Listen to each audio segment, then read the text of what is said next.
It would have to be at 9 o'clock in the morning. We have to move.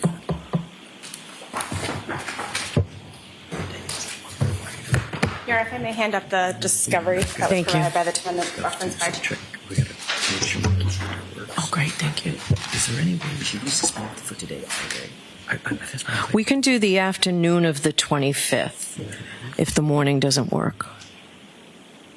The problem I have, Your Honor, is I've got a hearing on the 24th. I have to fly on the 24th, even to be here. So you can be on Zoom for this if you want, Mr. Jackson.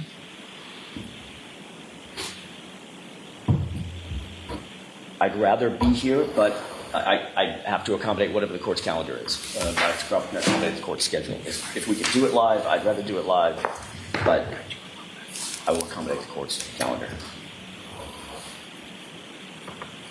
Are all parties available at 9 on the 26th? I'm not. I'm not. May I have just a moment? Yes. Thank you.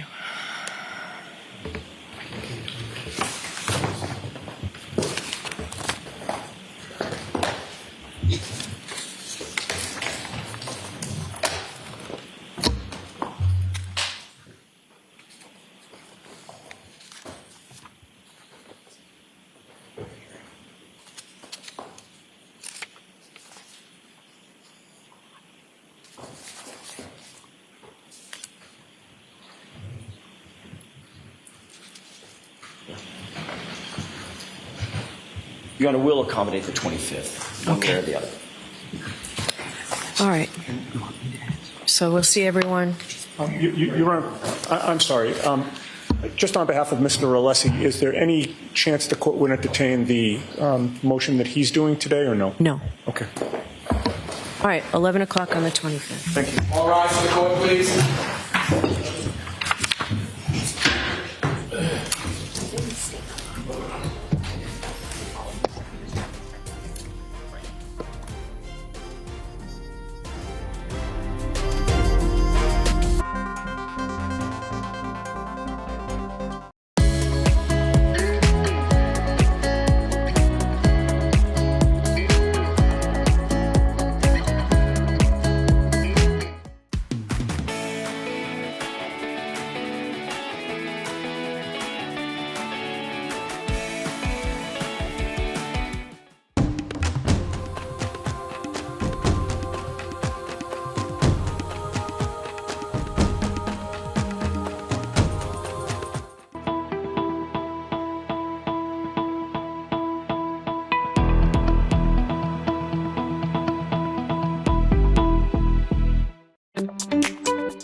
Thanks for joining us. The news continues streaming on CBS News Boston. Have a great afternoon. We'll see you again tomorrow morning, beginning at 5 a.m.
Now on WBZ TV and streaming on CBS News Boston. WBZ News starts now with breaking news. Passengers rescued after flooding trapped a Mattapan trolley line train. At least 6 passengers had to be rescued there. Thanks for joining us, everybody. I'm Paula Eben. The flooding's now being blamed on the nearby Neponset River. As WBZ's Jordan Jagalinzer shows us, it created a real mess for riders. That Mattapan trolley was just removed here at the Milton T station, but crews are now assessing the damage as that water has started to recede. And the train couldn't move because the power was out and it couldn't get through the water. Passengers on the Mattapan trolley rescued by rafts this morning. Riders telling us water began quickly rising around them outside the trolley when they called for help. And they took us out 2 by 2 and we had on the life vest. Once they found the problem, the water started rising little by little by little, 10 to 15 minutes. El agua fue frío? Frío. Very cold. The incident was first reported just before 8 o'clock this morning. Officials say water from the Neponset River started overflowing, flooding the area.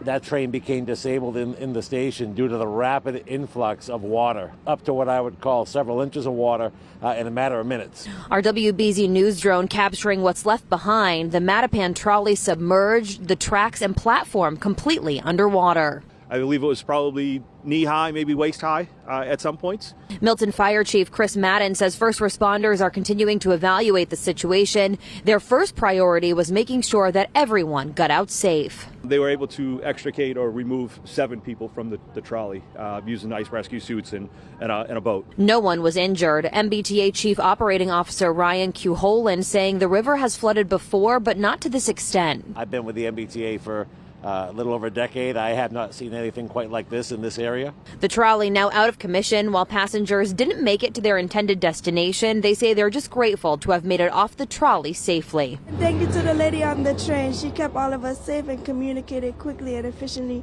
with her team. We're told that there was about 2 feet of water covering the tracks. Now, as that water recedes, shuttle buses will replace service from Mattapan to Ashmont. In Milton, Jordan Jagalinzer, WBZ News. Well, the MBTA commuter rail is also having issues today. 13 trains have been canceled. 10 of those cancellations were because of equipment shortages, forcing riders to wait for another train or take a shuttle bus instead in this bitter cold. We have reached out to Keolis to learn more about these issues and what's in store for this afternoon. Well, these problems come during our next weather alert for strong wind. And WBZ meteorologist Jacob Wyckoff is here with all of that. The wind is fading a little bit, but it is brutal outside, Jacob. Yeah, it is brutally cold for sure. In fact, we had a wind gust last hour up to 60 miles per hour out in Worcester. Still very, very windy. You're talking 40 to 50 miles per hour at times, maybe slightly below that. If I had to compare it to yesterday, we're maybe a step or two below what we felt yesterday. Winds in the higher elevation, central and northern Worcester County, northwest Middlesex County, could reach 40 to 60 miles per hour at times. So that brings our wind chills down to the single digits. Feels like 6 right now in Boston, 2 in Worcester. These are the temperatures you're preparing for as you head into your afternoon. Otherwise, we're back into the 20s. Certainly doesn't feel that way. 19 is your current temperature in Worcester. So today we're kind of topping out where we will end up. Mostly sunny skies. The wind will gradually decrease. We're going to stay cold as we head into Wednesday with wind chills in the single digits to even below 0 at times. We do have a lot to talk about in our extended forecast, including a dry weekend. But before that, our potential snowstorm for Thursday. We'll look at those details coming up in just a few minutes. Paula? All right, we'll see you in a few. Jacob, thanks so much. Authorities in Toronto now say 21 people were hurt in this crash of a Delta Airlines flight. It's a miracle no one was killed. As Tom Hansen of CBS shows us, passengers now are telling incredible survival stories. Social media footage shows the moment a Delta Airlines plane skids, catches fire, then flips over at Toronto Pearson International Airport Monday afternoon. Our plane crashed. It's upside down. Images of the aftermath show the plane on its top on the tarmac, its wings and tail ripped off, and landing gear pointed towards the sky.